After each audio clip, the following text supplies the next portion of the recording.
Hello, thank you for joining us on the news. I'm Ruth Aguwele. My sign language interpreter is John Bamidele. Let's begin with the headlines. ECOWAS Peace Fund seeks $300 million revenue to execute 5 years program in member states.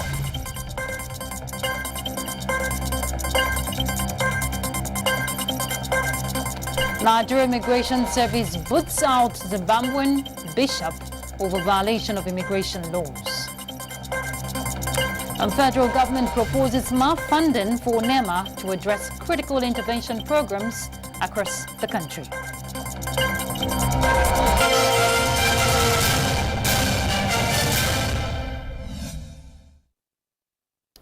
Argentina's conservative vice president has promised to reopen cases of victims of guerrillas who fought against the country's dictatorship in the 1970s. Rights groups estimate that 30,000 disappeared under the 1976 to 1983 military junta. Also, UK and Germany are planning a new treaty to help widen the post-Brexit reset. Francis Udojo reports. Vice President Victoria Villarreal, who is from a military background, has close ties with the armed forces and previously questioned the number of missing persons. She backs the two demons theory, which justifies the violence meted out by the military regime as having been necessary to combat leftist guerrilla groups. She said Argentina deserves not to be a nest of impunity and will reopen all the cases of victims of terrorism so that justice can do what it should have done more than 20 years ago. She added that all the Montoneros have to be in jail, referring to members of leftist guerrilla group formed in the 1970s under a previous military regime and was later crushed by the 1976 to 1983 junta. Reports say the reopening of such investigations would be carried out by a civil association founded by Villarreal. Suspected political dissidents were killed, some tossed out of planes into the Rio de la Plata or the Atlantic Ocean in the military's so-called dirty war on left-wing activists and sympathizers. Meanwhile, during a press conference in Berlin, British Prime Minister Keir Starmer and German Chancellor Olaf Scholz announced a new treaty between the United Kingdom and Germany. Starmer says the treaty is very significant for both nations, adding that it is a one-in-a-generation opportunity. The fact that we've agreed the substance, the ambition and the pace of it today, I think is very significant for both the UK and for Germany, and that's why I say it's a once-in-a-generation opportunity to take something of that order forward for both of our countries.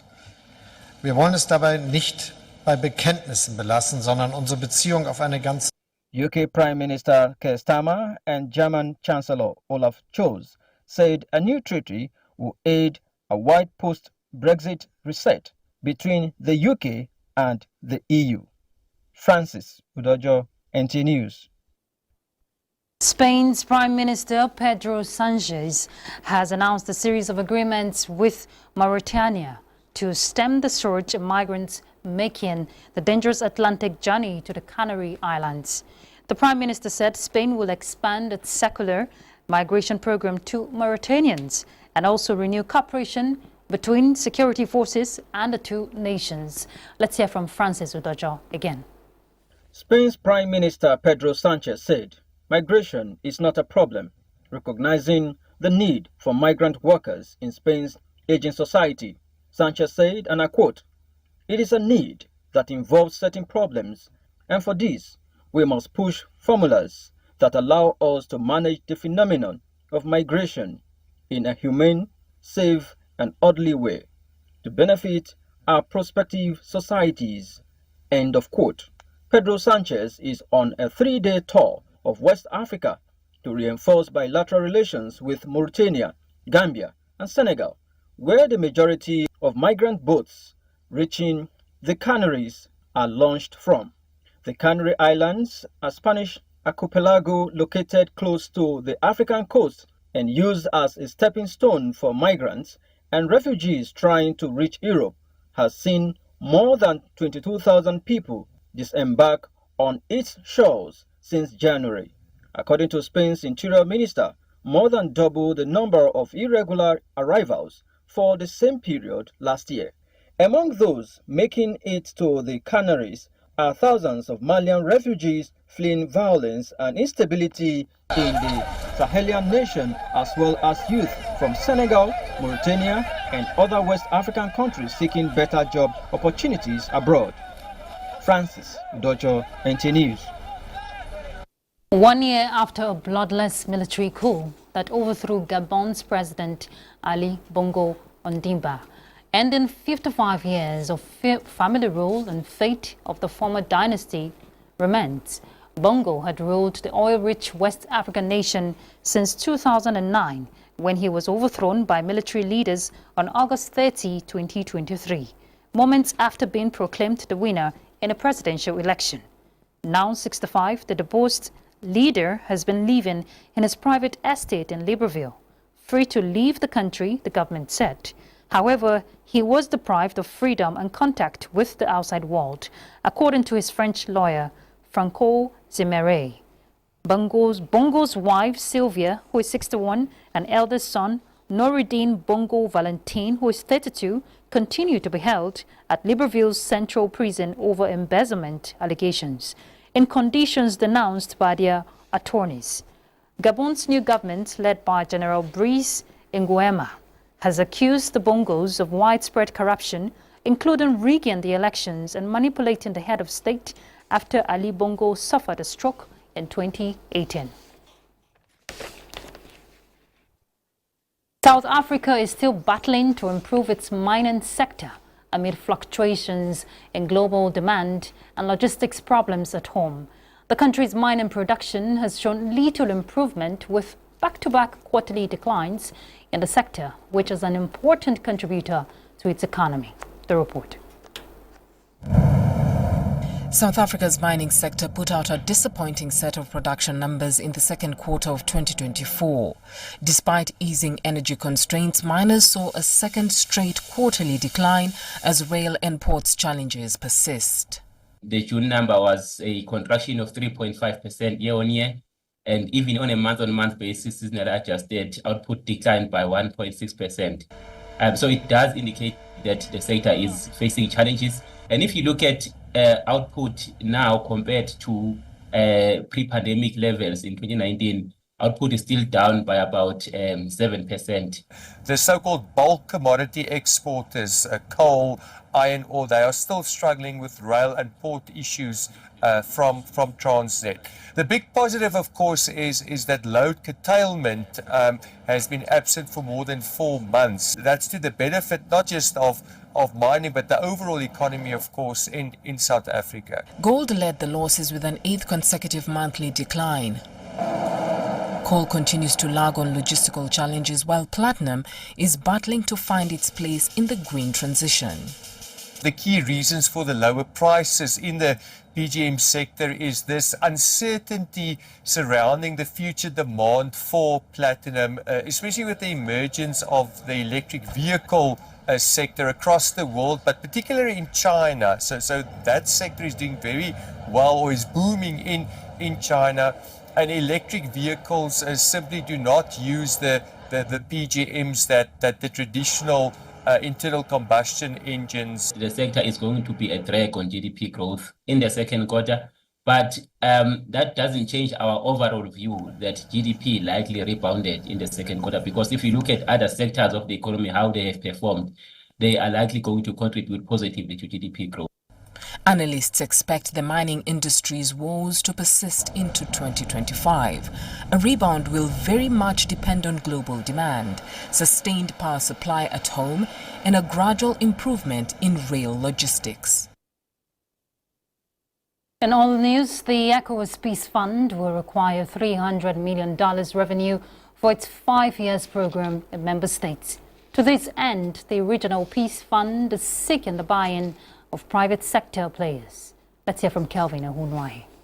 The ECOWAS Peace Fund was established to help in stabilization and peace-building initiatives in conflict areas of member states, especially those facing security challenges.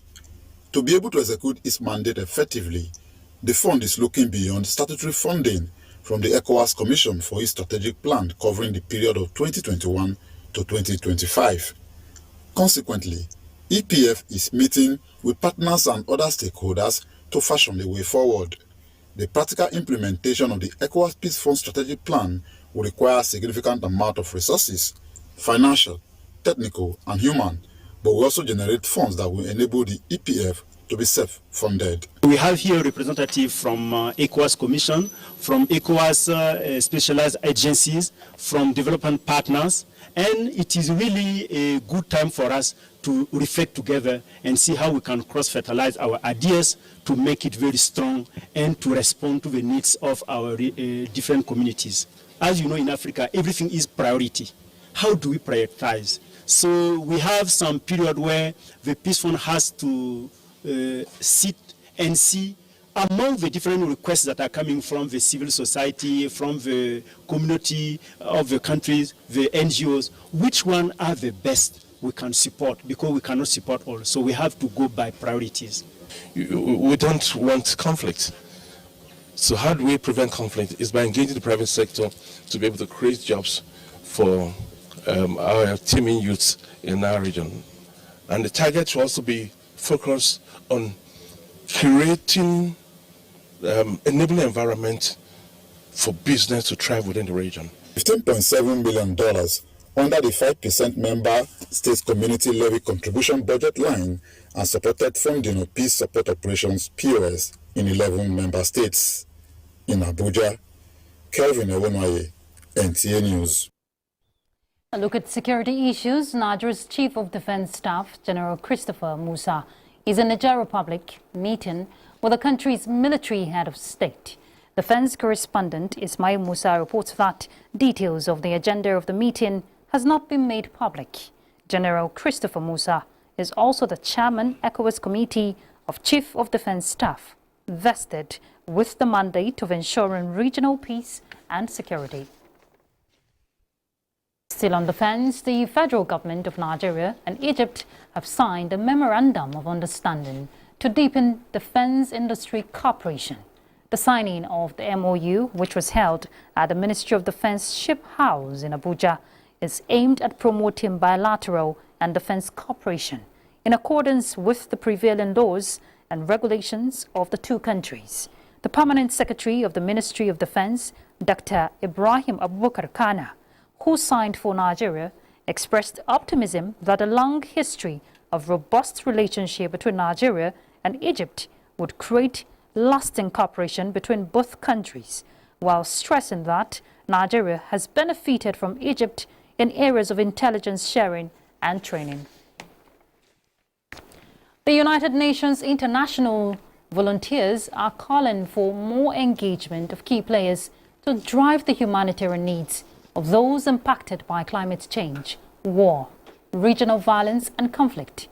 It says, while some individuals have committed themselves to providing humanitarian assistance to internally displaced persons in the areas of medicine, food and shelter, emphasis should be on empowering communities to build resilience, peace-building initiative and mainstreaming of women into humanitarian affairs. Responding to a changing world by moving into a new field of development from war, violence, unemployment, poverty, and inequality in order to address the present challenges facing the world, such as climate change. The gender component of security forces can form synergy with the gender component of humanitarian programs. This can enhance effectiveness towards making sure that relief efforts are tailored to the distinct need of targeted beneficiaries. I urge everyone to partner with the International Organization of UN volunteers in bringing peace to North Central and indeed the whole of Nigeria. They are doing very wonderful. Why? Because to promote peace, to promote unity, anytime they call on our attentions for support, we give the support to the humanity for peace to reign. While the UN volunteers respond to global challenges such as climate change, war, and the need for global peace, it is also committed to recognizing the efforts and sacrifices volunteers are making around the world to address poverty, inequality, human rights violations, and unemployment for sustainable development. A Zimbabwean bishop, Ibn Niwatawi, has been repatriated from Nigeria for allegedly violating immigration laws.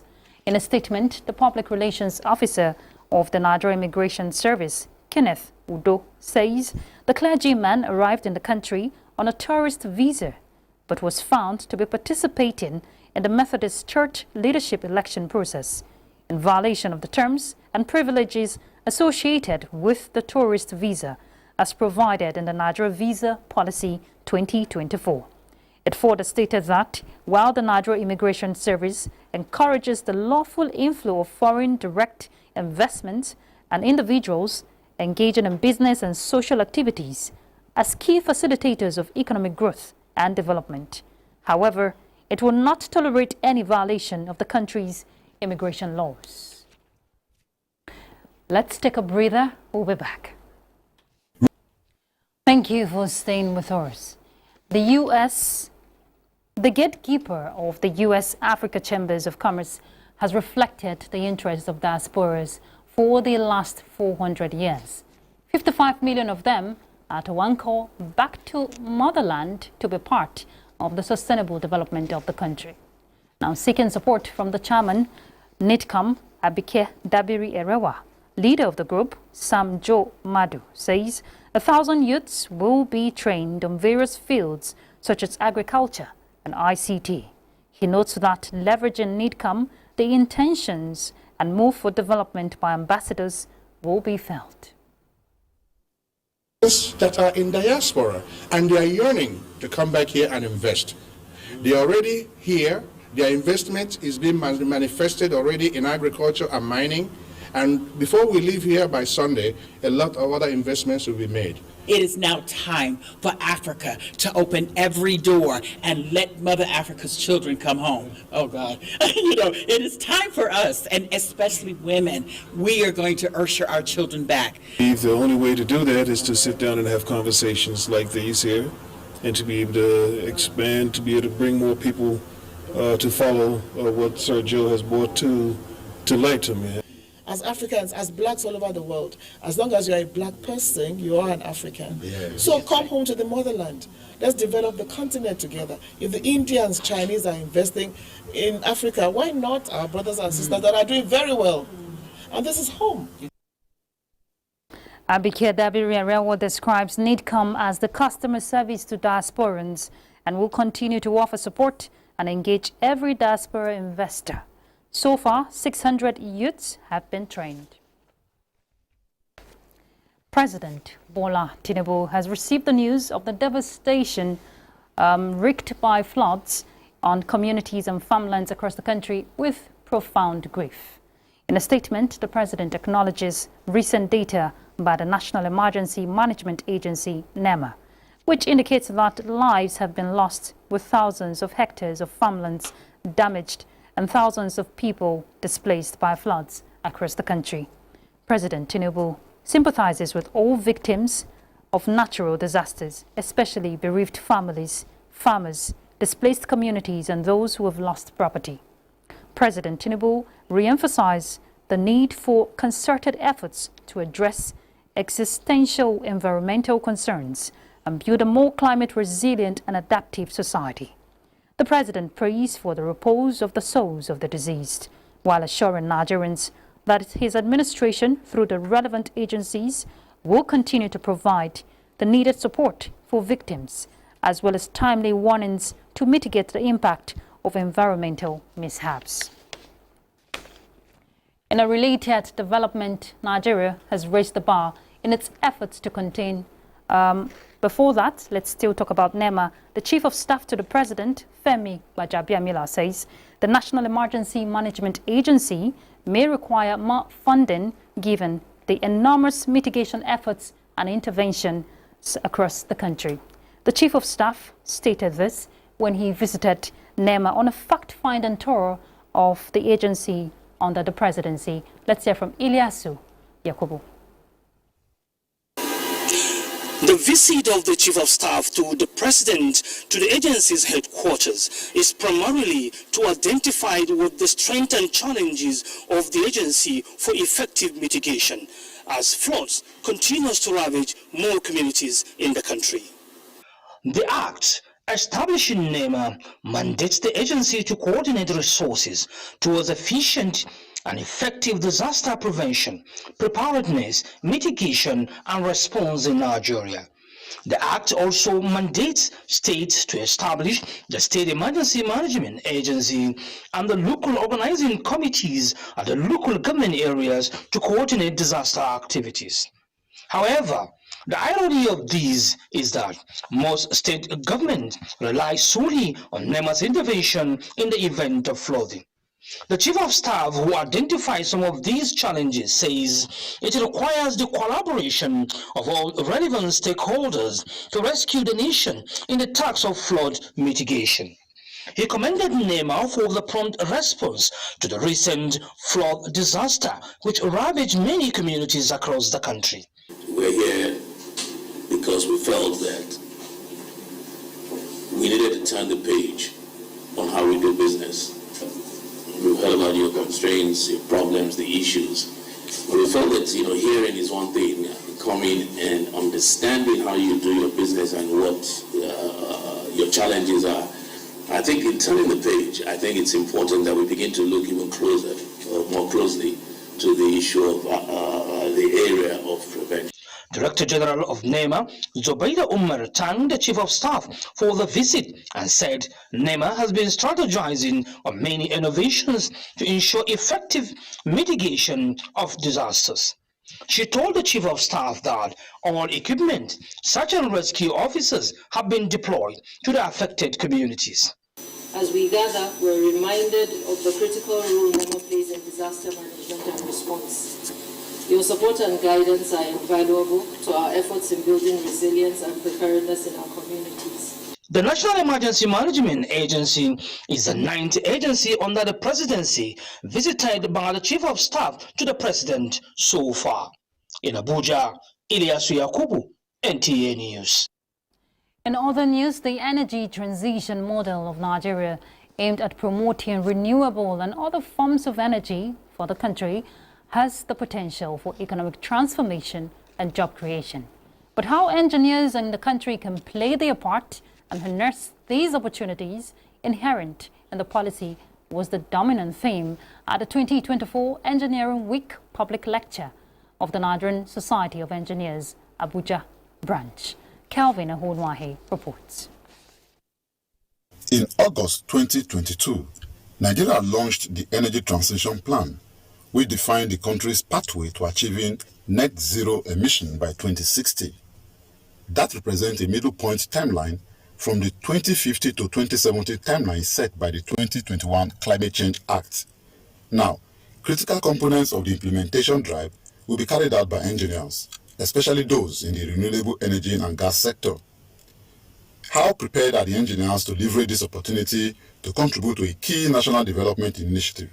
This lecture, a key element in the 2024 Engineering Week of the NSC Abuja branch, was put together to help engineers identify their place in the national efforts. This year's theme, the role of engineering in energy transition, is timely and critical reflection of our collective commitment to exploring innovative solutions for a sustainable future. As the world grapples with the pressing need to transition to cleaner energy sources, engineering stands at the forefront of driving this transformation. While the transition journey is ongoing, then we as engineers have to find a role to play in that space. And we believe that gas-fired power generation will be here for the foreseeable future because renewable, as we know, is intermittent. So even if you're using solar, at night, there's no solar, right? If you're using wind, some days there's no wind. If you have hydro, sometimes you have low water level in the dam.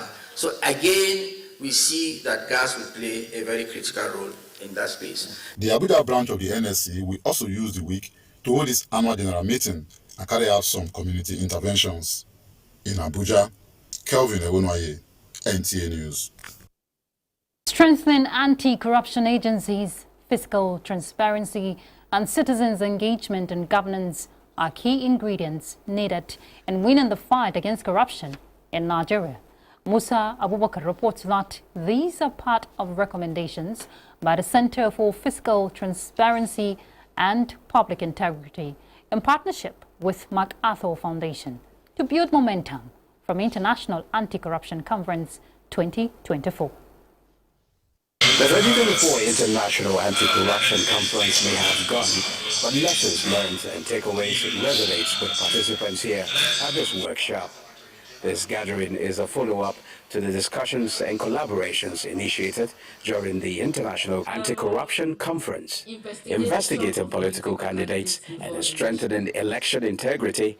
Rights of citizens to participate in governance and reporting corruption are some of the major takeaways the Center believes can address corruption and improve transparency. Talking about enhancing our public procurement processes to reduce corruption. We're talking about monitoring climate finance. We're talking about electoral integrity, where the people we vote into office has the level of integrity that it should be there. We're talking about reducing illicit financial flows. We're also talking about the level of assets that are stolen from the country and from the continent actually to other jurisdictions, to see how we can stem all these things so that we can enhance our democracy. We need to strengthen our constitutional anti-corruption institutions, because you have the Code of Conduct Bureau and Tribunal, you have the Auditor General's Office at all levels.